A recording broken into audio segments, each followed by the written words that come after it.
Another day, another basketball stories na naman ang pagkikwentuhan natin. At ngayon nga ay ang pag-uusapan natin ang balitang pagbabalik ng Big Three ng Los Angeles Lakers.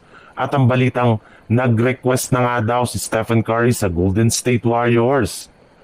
Pagkatapos nga ng maipanalo ng Lakers ang kanilang huling dalawang road game laban sa mga kupunan ng Minnesota Timberwolves at Memphis Grizzlies ay babalik na rin naman nga sila sa kanilang team sa kanilang home court para kalabanin sa susunod na araw ang Miami Heat na magandang ipinapakitang performance sa kanilang mga nakalipas na laban. Bukod rin dyan, magkakaroon rin naman nga sila dito ng back-to-back games since sunod-sunod nga nila ditong kakalabanin naman ang Portland Trail Blazers sa isang rematch. Kaya mukhang kakailanganin nga talaga nila ng Lakers na makumpleto at maibalik na ang kanilang mga players na nagtamo ng injury. Kailangan na rin naman nga nilang mabuo ang Big Three ni na LeBron James, Austin Reeves at Luka Doncic sa lalong madaling panahon. At base nga sa kalalabas pa lang na balita, mukhang mangyayari pa rin naman nga ito sa second week ng November sa kanilang game laban sa Charlotte Hornets o di kay kontra sa Oklahoma City Thunder.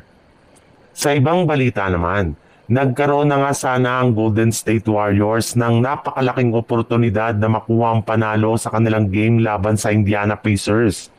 Na hindi dito maglaro ang majority sa mga key players ng Pacers na sina Tyrese Haliburton, TJ McConnell, Benedict Mathurin at si Andrew Nembhard. Nagkaroon pa nga sila dito ng 11-point lead sa huling 6 minutes ng fourth quarter.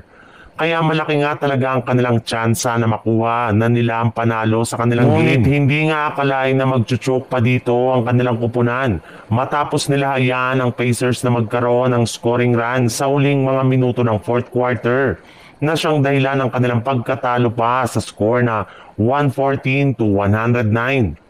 Bagamat man nagtala dito si Stephen Curry ng 24 points, ay umabot lang naman nga sa 8 out of 24 ang kanilang shooting sa field goal.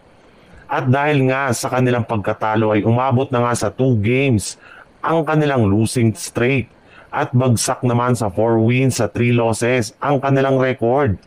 At dahil sa kanilang pagkatalo ay mismong si Curry na nga ang nagsabi na kailangan na nga daw ng lahat ng kanilang mga players na mag-step up sa mga susunod nilang laban kung gusto man nila na manalo at makabawi sa standings.